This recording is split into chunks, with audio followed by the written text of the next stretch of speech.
मला वाटतं आता काल आपण पाहिलं असेल, काल परवाकडे पहिल्याच पावसात मुंबईचे जे हाल झालेले आहेत तसं पाहायला गेलं तर भाजपला आता नवीन एक टार्गेट मिळालं, प्रशासन प्रशासन प्रशासन.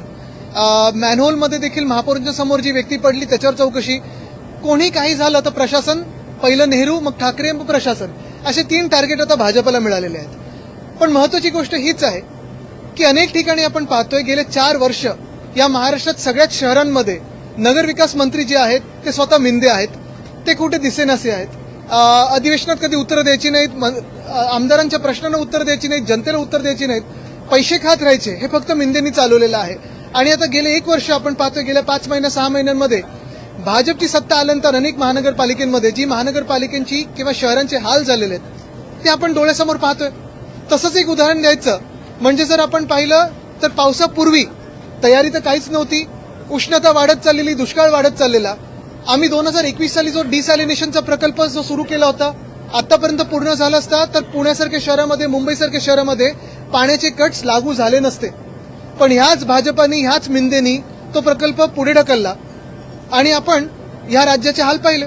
बरं, पाऊस आला तर आम्हाला वाटलं होतं पावसाची तरी तयारी राहील, पण ज्या अंधेरीमध्ये गेले 10 वर्ष, आता जवळपास 12 वर्ष भाजपाचेच आमदार आहेत, भाजपा प्रणितच खासदार आहेत, नगरसेवक भाजपचे आहेत, अंधेरी सबवे पहिल्या रिमझिम पावसात पण तुंबायला लागलेले आहे. जे आम्ही 2021-22 साली करून दाखवलं, गांधी मार्केट असेल, हिंदमाता परिसर असेल, मिलन सबवे असेल, हे फ्लड फ्री, पूरमुक्त करून दाखवलं. तर मग भाजप आता गेले 4 वर्ष स्वतःच्या हातात एक तर प्रशासन आणि सत्ता असताना देखील हे का नाही करू शकत? चाटम सगळीकडे बोलतात, शिव्या घालतात, शिवीगाळ करतात, वाटेल ते मनातील ते बोलतात, पण कामावर लक्ष का नाहीये?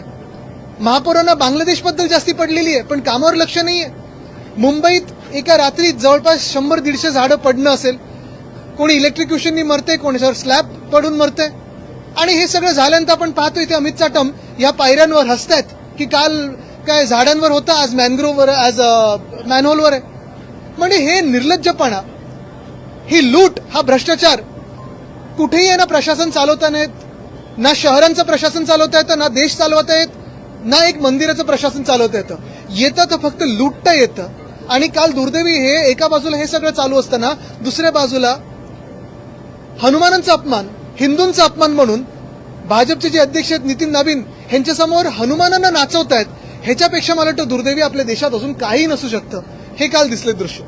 पुण्याचं मिसिंग लिंक ज्याचं उद्घाटन इतकं थाटामाटात केलं गेलं, कोटी रुपये खर्च केले गेले, त्याच मिसिंग लिंकचा एक भाग कोसळला आणि जवळपास 17 तासांसाठी तो लिंक बंद होता. बरोबर आहे, कारण एकच आहे, आपण पाहिलं असेल, ही मिसिंग लिंक खरं तर 2015 साली चालू झाली होती. मिंदेंनी त्यावेळी मला नेलं होतं आणि मोपलवार आमच्या सोबत होते, तेव्हा आम्ही जाऊन पाहणी करून आलो. आता सुरू होते होते होते करताना जेव्हा सुरू केली असेल, पण हीच मिसिंग लिंक जवळपास 4 वर्षाहूनही अधिक डिले झालेली आहे. हजारो कोटींनी ह्याचं एस्केलेशन झालेलं आहे. 7,000 कोटी 7,500 कोटीवर ह्याचं कॉन्ट्रॅक्ट गेलं होतं. आणि हे सगळं झाल्यानंतर इन्फ्रामॅन मीच आहे म्हणून सीएम आणि डीसीएम मध्ये जो सतत वाद चालू असतो ते प्रूव्ह करायला, ते तुम्हाला दाखवायला, कोणी जी वॅगन मर्सिडीज चालवतंय, कोणी दुसरं काय चालवतंय.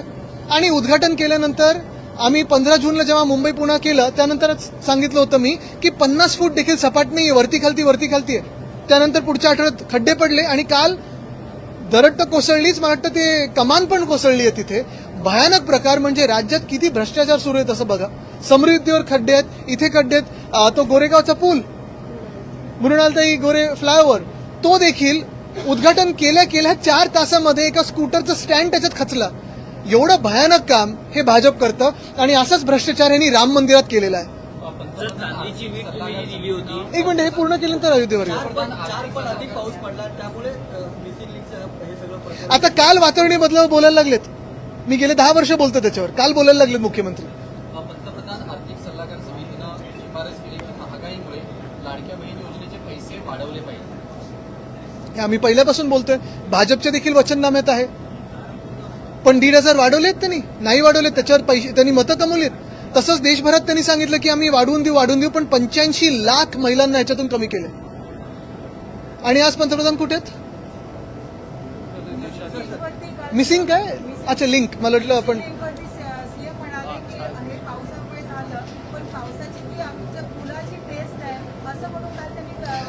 आता मी ह्या देशातल्या सर्व इंजिनियरना विचारत आहे, आतापर्यंत जे रस्ते होते ते रस्ते एकदा बनले, टेस्ट झालं, सेफ्टी चेक झालं की उद्घाटन व्हायचं आणि ते चांगले चालायचे.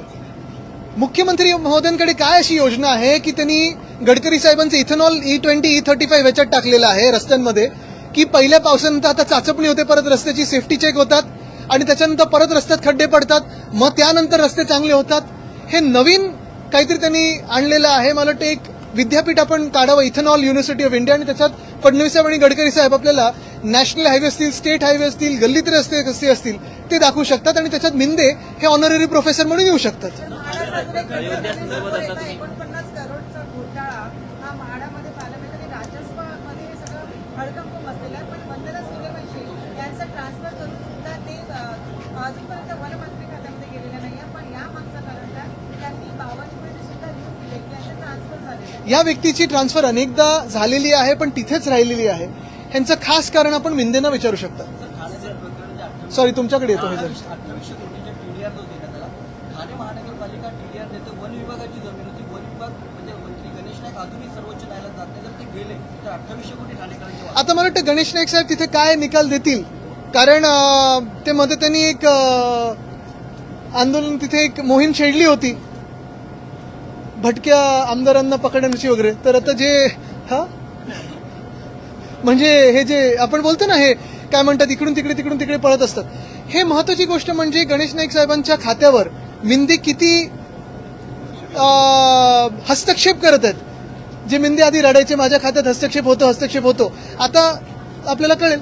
सर, ज्या प्रकारे शिवसेनेने राम मंदिराला जी कांद्याची भेट दिली चोरीला गेली असं तुम्ही म्हणताय, पण जेव्हा आम्ही खजिनदार जे गोविंद देव महाराज त्यांना विचारलं असतं, त्यांची अशी पत्रिका आहे की तुम्ही कोणाला भेट दिली. जर काल जवळपास सगळे जे चोरीचे जे गेलेले जे सामान त्यांनी टाकून दिलं होतं, तुम्ही मंदिर, मला वाटतं आपण पाहिलं असेल काल ते कोण, दोन लोक, अनिल मिश्रा आणि संपत राय, हे दोघांची जेव्हा काल राजीनामे घेतले गेले, पहिली गोष्ट म्हणजे त्यांची राजीनामे घेतले गेले म्हणजे एक तिथे एस्टॅब्लिश झालेलं आहे की त्या सगळ्या ह्याच्यात अनियमितता झालेली आहे, घोटाळा झालेला आहे. नाहीतर काय उगाच असंच दुसरं कोणतरी बसवायचंय म्हणून आम्ही राजीनामे घेतो असं नाही झालेलं आहे.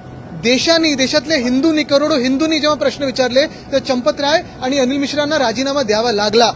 पण त्यांच्या बदली कोण आणले? दुसरे जे एक आहेत, दुसऱ्या घोटाळ्यात पकडले गेले होते त्यांना आणलेलं आहे. तिसरी गोष्ट म्हणजे चंपत राय असतील की अनिल मिश्रा असतील की संपूर्ण ट्रस्ट जी आहे त्याला बसवलं कोणी होतं तर प्रधानमंत्री महोदयांनी बसवलं होतं, भाजपच्या केंद्र सरकारने बसवलं होतं. आज देशातल्या लाखो करोडो हिंदू जेव्हा जागृत झालेला आहे आणि विचारत आहे की ज्या राम मंदिरासाठी तुम्ही आम्हाला आंदोलनं करायला लावली, तुम्ही मोर्चे काढायला लावले, तुम्ही रथयात्रा काढली, तुम्ही निवडणुका जिंकल्यात, आमच्याकडून मतं घेतलीत, आम्हाला फसवलात भाजप म्हणून, त्याच राम मंदिरात तुम्ही घोटाळा करता निर्लज्जपणे, तेव्हा तुम्ही उत्तर द्यायला कुठेही पुढे नाही येत. जे सगळे हिंदुत्ववादी म्हणून गेले होते ना, आमच्याकडून पळून आमदार पळकट इथून गेले होते की आम्ही आता हिंदुत्व सोडलं म्हणून आता हिंदुत्व पकडायला चाललोय, तिथे हिंदुत्व पकडायला चाललोय.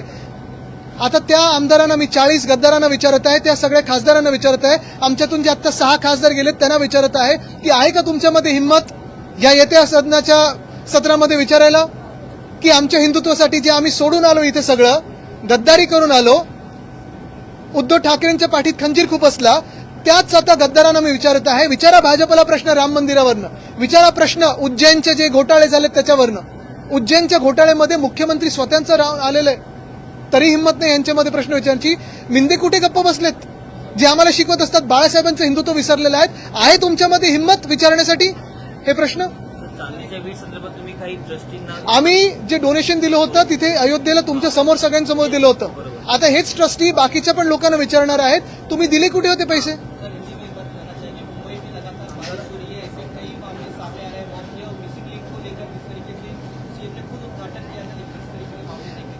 आज आपने देखा होगा पिछले 2 दिनों में जो बरसात हुई है, पूरा का पूरा टारगेट भाजपा ने प्रशासन को किया है.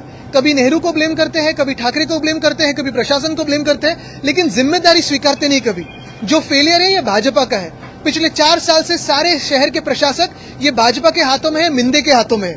नगर विकास खाता उनके पास है, मुख्यमंत्री खुद के है, और आज उनमें हिम्मत नहीं है कोई जिम्मेदारी स्वीकारने की.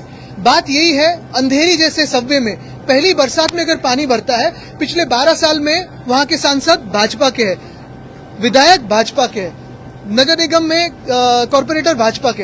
अगर ये बात है तो फिर क्यों दूसरों पे आप गाली गलौज करते हो, क्यों दूसरों पे जिम्मेदारी डालते हो, क्यों स्वीकार नहीं करते कि ये खुद की जवाबदारी थी। जैसे हमने हिंद माता हो, गांधी मार्केट हो या मिलन सब हो, फ्लड फ्री करके दिखाया मैंने, 2 साल में कर दिखाया था। 4 साल इनके हाथों में सारे सरकारी यंत्रणा है, क्यों नहीं कर पाए। मिसिंग लिंक की भी यही बात है, पैसा तो खाने के लिए आगे रहते हो आप, जिम्मेदारी क्यों नहीं स्वीकार सकते हो आप। बारिश गिरने के बाद खासकर हम देख रहे हैं कि मुंबई की कई सड़कों पर अगर जितने फ्लाईओवर्स हैं उसमें पॉट होल्स हैं बहुत बड़े बड़े। बीएमसी हमेशा करोड़ों रुपए खर्च करती है, आपके समय भी वही स्थिति थी। क्या लगता है कि सिर्फ ये पैसे खड्डों में ही जाने वाले इस बार में? मैंने पहले भी कहा है कि हमारे समय का जो सारे, अगर आप डिवीजन ऑफ वर्क देखें तो नेशनल हाईवे का भी वेस्टर्न एक्सप्रेस हाईवे था, ईस्टर्न एक्सप्रेस हाईवे था, ईस्टर्न फ्रीवे था, पीडब्ल्यूडी के रास्ते थे, एमएसआरडी के रास्ते थे। लेकिन अभी तो ट्रिपल इंजन की सरकार है, ऊपर से नीचे तक भाजपा है, तो फिर क्यों नहीं काम कर पाती है।